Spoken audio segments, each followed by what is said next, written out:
नमस्कार दोस्तों। इस साल 2024 में इंदिरा एकादशी व्रत 28 सितंबर को मनाई जाएगी। इस दिन का पारण 29 सितंबर को किया जाएगा। इंदिरा एकादशी को पितृपक्ष की एकादशी भी कहा जाता है। यह एकादशी भगवान विष्णु को समर्पित है। इस दिन भगवान विष्णु की पूजा करने से जीवन में सुख समृद्धि आती है। इस दिन व्रत रखने से पितरों को मोक्ष भी मिल जाता है। आज इंदिरा एकादशी के दिन हमें चौमुखी एक दीपक जलाना चाहिए, जो कि शुभ माना जाता है। इस दिन तुलसी के समक्ष घी का दीपक जलाना चाहिए। तुलसी की परिक्रमा करनी चाहिए। तुलसी चालीसा का पाठ करना चाहिए। इस दिन पीले रंग के फल, फूल, वस्त्र और मिठाई भगवान विष्णु जी को अर्पित करना चाहिए। भगवान विष्णु के साथ माँ तुलसी की पूजा विधिपूर्वक करनी चाहिए। अभिजीत मुहूर्त में पूजा करना श्रेष्ठ फल मिलता है। हमारे चैनल को अगर आपने अभी तक सब्सक्राइब नहीं किया है तो कर दें। अब इसकी ये अश्विनी कृष्ण एकादशी को हम इंदिरा एकादशी के नाम से जानते हैं। यह एकादशी पापों को नष्ट करने वाली तथा पितरों को अधोगति से मुक्ति देने वाली होती है। ध्यानपूर्वक से इस कथा को जरूर सुनना चाहिए। इस कथा सुनने मात्र से ही वायपेय यज्ञ का फल मिलता है। प्राचीन काल में सतयुग के समय में महिष्मती नाम की एक नगरी में इंद्रसेन नाम का एक प्रतापी राजा धर्मपूर्वक अपनी प्रजा का पालन करते हुए शासन करता था। वह राजा पुत्र, पौत्र और धन आदि से संपन्न और विष्णु का परम भक्त था।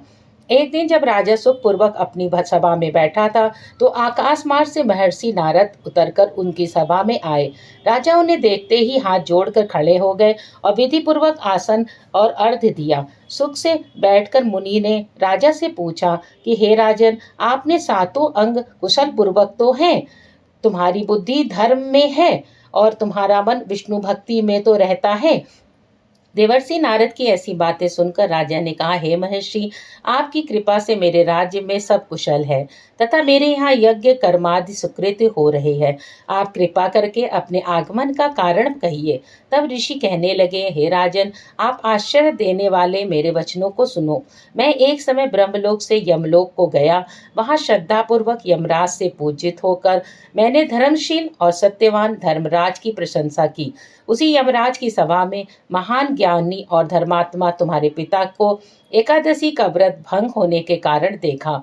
उन्होंने संदेशा दिया है कि सो मैं तुम्हें कहता हूँ। उन्होंने कहा कि पूर्व जन्म में कोई विधवा हो जाने के कारण मैं यमराज के निकट रह रहा हूँ। सो हे पुत्र, यदि तुम अश्विनी कृष्णा इंदिरा एकादशी को व्रत मेरे निमित्त करो तो मुझे स्वर्ग की प्राप्ति हो सकती है।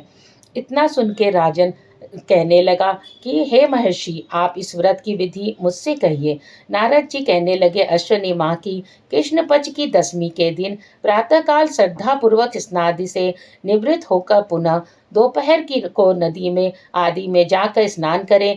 फिर श्रद्धापूर्वक पितरों का श्राद्ध करें और एक बार भोजन करें। प्रातःकाल होने पर एकादशी के दिन दातून आदि करके स्नान करें।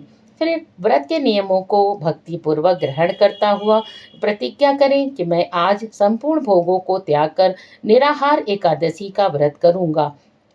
हे अच्युत, हे पुंडरीकाज, मैं आपकी शरण में हूँ, आप मेरी रक्षा कीजिए। इस प्रकार नियम पूर्वक शालिग्राम की मूर्ति के आगे विधि पूर्वक श्राद्ध करके योग्य ब्राह्मणों को फलाहार का भोजन कराएं और दक्षिणा दें। पितरों के श्राद्ध से जो बच जाए उसको सूंघ कर गौ को दें और धूप, दीप, गंध, पुष्प, नैवेद्य आदि सब सामग्री से ऋषिकेश भगवान का पूजन करें। रात में भगवान के निकट जागरण करें। इसके पश्चात द्वादशी के दिन प्रातःकाल होने पर भगवान का पूजन कर कर ब्राह्मणों को भोजन कराएं। भाई बंधुओं, स्त्री और पुत्री सहित आप भी मौन होकर भोजन करें। नारद जी कहने लगे कि हे राजन, इस विधि से यदि तुम आलस्य रहित होकर इस एकादशी का व्रत करोगे तो तुम्हारे पिता अवश्य ही स्वर्गलोक को जाएंगे। इतना कहकर नारद जी अंतर्ध्यान हो गए। नारद जी की कथानुसार राजा द्वारा अपने बांधवों तथा दासों सहित व्रत करने से आकाश से पुष्प वर्षा हुई और उस राजा का पिता गरुड़ पर चढ़कर विष्णु लोक को गया। राजा इंद्रसेन ने भी एकादशी के व्रत के प्रभाव से निष्कंटक राज्य करके अंत में अपने पुत्र को सिंहासन पर बैठाकर स्वर्ग लोक गए। तो यह इंदिरा एकादशी व्रत का महत्व बहुत ही महत्वपूर्ण होता है, जो कि हमें अपने सारे पापों से मुक्ति दिलाता है और मनुष्य सब पापों से छूट जाते हैं और सब प्रकार के भोगों को भोग कर वैकुंठ को प्राप्त होते हैं। हमारे चैनल को आपने अगर लाइक और सब्सक्राइब नहीं किया है तो कर दें और बेल आइकन को प्रेस कर दें, जिससे हमारे ऐसे ही पौराणिक कथाओं के लिए हमारे चैनल को देखते रहें। नमस्कार।